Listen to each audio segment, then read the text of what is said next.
Direct selling business क्यों जरूरी है? पैसिव इनकम हमारी जिंदगी में क्यों जरूरी है? इस दुनिया में दो तरह की कमाई होते हैं, पहला एक्टिव अर्निंग और दूसरा पैसिव अर्निंग। एक्टिव अर्निंग किसे कहते हैं? वैसी कमाई जिसमें काम करे पैसा आए और जब काम करना बंद कर दे तो पैसे आना बंद हो जाए। जैसे जॉब पर जा रहे हैं, पैसा आ रहा है, जॉब पर जाना बंद, पैसे आना बंद। एक दुकानदार दुकान खोल रहा है, पैसा आ रहा है, दुकान खोलना बंद, पैसे आना बंद। एक किसान खेती कर रहा है, पैसा आ रहा है, खेती करना बंद, पैसा बंद। एक मजदूर मजदूरी कर रहा है, पैसा आ रहा है, मजदूरी करना बंद, पैसा बंद। It's called active earning. और दूसरा पैसिव अर्निंग। पैसिव अर्निंग किसे कहते हैं? एक ऐसी कमाई जिसमें एक तय सीमा तक काम करे और उसके बाद काम ना भी करे तो भी अर्निंग होती रहे। It's called passive earning. Passive earning क्यों जरूरी है? क्योंकि आज हमारा शरीर काम कर रहा है, कल वह काम नहीं करेगा। आज कुछ ऐसा करना है जो हमारी मौजूदगी ना भी हो तो भी हमें रेगुलर इनकम आती रहे, और वो ज्यादा जरूरी है।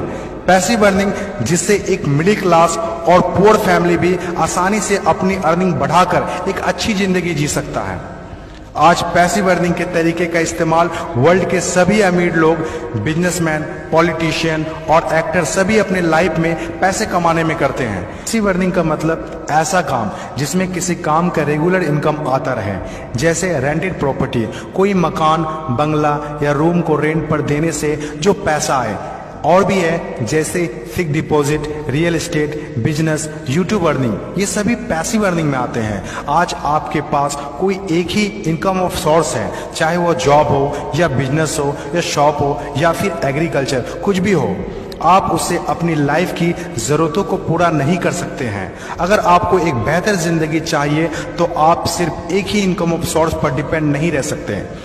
आपको सेकेंड, थर्ड, फोर्थ या ज्यादा इनकम सोर्स बनाने होंगे। जितनी ज्यादा इनकम ऑफ सोर्स होगी उतनी ज्यादा अर्निंग होगी और आप अपने फैमिली को एक बेहतर जिंदगी दे पाएंगे। पैसिव अर्निंग करने के लिए आप ऑनलाइन और ऑफलाइन दोनों तरीके से कर सकते हैं। इसीलिए पहले आप कंफर्म करें कि आप किस तरह शुरुआत करना चाहते हैं। आपको बेसिक और सिंपल आइडियाज चाहिए, ज्यादा रिस्क भी नहीं हो और इन्वेस्टमेंट भी कम लगे। डायरेक्ट सेलिंग बिजनेस सबसे बड़ा एग्जाम्पल है। ये पैसे कमाने का वो रास्ता है जिसमें आप सिर्फ एक बार मेहनत करते हैं और कुछ ऐसे संपत्ति बना देते हैं जो आपको जिंदगी भर पैसे कमा के दे सके। पैसिव अर्निंग को समझाने के लिए मैं आपके साथ एक स्टोरी शेयर करना चाहूंगा। यह कहानी है बर्क हेजेस की किताब द पैराबल्स ऑफ पाइपलाइन। एक छोटे से गांव में दो दोस्त रहा करते थे, ब्रूनो और पाब्लो, जो बड़े सपने देखा करते थे। एक दिन किसी न किसी तरह वो गांव के सबसे अमीर आदमी बन जाएंगे। वो दोनों काफी मेहनती थे, उन्हें तो बस एक मौके की तलाश थी और एक दिन उन्हें वह मौका मिल गया। उस गांव में एक समस्या थी। गांव वाले को पानी लाने के लिए नदी में जाना होता था और आधा दिन पानी लाने में ही गुजर जाता था। वो दोनों ने गांव वालों से बात की कि वो नदी से पानी लाकर उन्हें देंगे और उसके बदले कुछ पैसे लेंगे।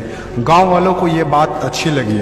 अगले दिन दोनों ने एक एक बाल्टी पकड़ी और नदी की तरफ चल दिए कि हर बाल्टी के लिए 10 रुपए दिए। ब्रूनो बहुत खुश हुआ, लेकिन पाब्लो को इतनी ज्यादा खुशी नहीं थी। पाब्लो को बाल्टी ढोने की वजह से उसके पीठ में दर्द हो रहा था और हाथों में छाले पड़ गए थे। अगली सुबह फिर से उन्हें ढोने की बात सोचकर ही दहशत हो रही थी। पाब्लो ने नदी से गांव तक पानी लाने का एक अच्छा आइडिया सोचा। जब अगली सुबह दोनों अपनी अपनी बाल्टी उठाकर जाने लगे तो पाब्लो ने कहा, ब्रूनो, मेरे पास एक आइडिया है। चंद सिक्कों के बदले मैं दिन भर बाल्टी ढोने की वजह क्यों ना हम नदी से गांव तक पाइपलाइन बना दें। ब्रूनो ने कहा, पागल, हमारे पास एक बेहतरीन नौकरी है, अच्छे पैसे भी मिलते हैं जिससे हम जो चाहें खरीद सकते हैं। अपनी पाइपलाइन के आइडिया को दिमाग से निकाल दो। लेकिन पाब्लो इतनी आसानी से डिमोटिवेट होने वाला नहीं था।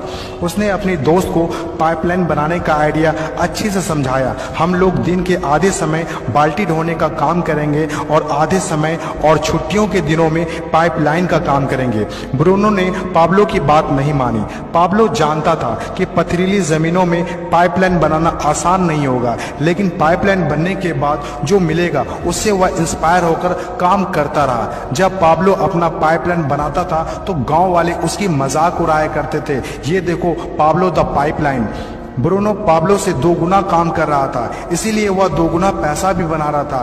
पहले कुछ महीने तो पाब्लो की मेहनत का कोई फल नहीं दिख रहा था, लेकिन पाब्लो खुद को बार बार याद दिलाता रहता कि कल के सपने आज के त्याग से ही होते हैं, और आखिर में वही हुआ जो होना था। पाइपलाइन बनकर तैयार हो गया। अब पाब्लो सोता था तो भी पैसा आता था, नहाता था तो भी पैसा आता था, खाता था तो भी पैसा आता था, वह कहीं बाहर घूमने जाता था तो भी पैसा आता था।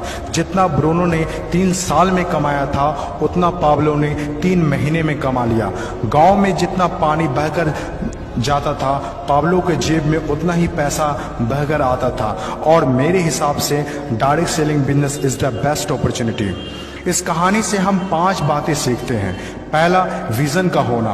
विजन सबके पास नहीं होता। विजन जो आंखों से नहीं सोच से देखी जाती है। इस दुनिया में 5% लोग के पास ही विजन होता है और वही इस दुनिया में कुछ बड़ा करते हैं। दूसरा, सबसे इंपॉर्टेंट, जब भी आप कुछ हटके करेंगे तो लोग आपका मजाक उड़ाएंगे, ठीक उस पाब्लो की तरह। तीसरा, लगातार काम करना। विजन पर काम करना आसान नहीं होता है। इसमें जबरदस्त फोकस के साथ तब तक काम करना होगा जब तक आप उसे कंप्लीट ना कर ले। चौथा, खुद को इंस्पायर करना। अपने आप को इंस्पायर करने के लिए वो देखना होगा जो पाइपलाइन बनने के बाद आपको मिलेगा। अपने सपनों को विजुलाइज करना होगा ताकि अपने आप को मोटिवेट और इंस्पायर कर सके।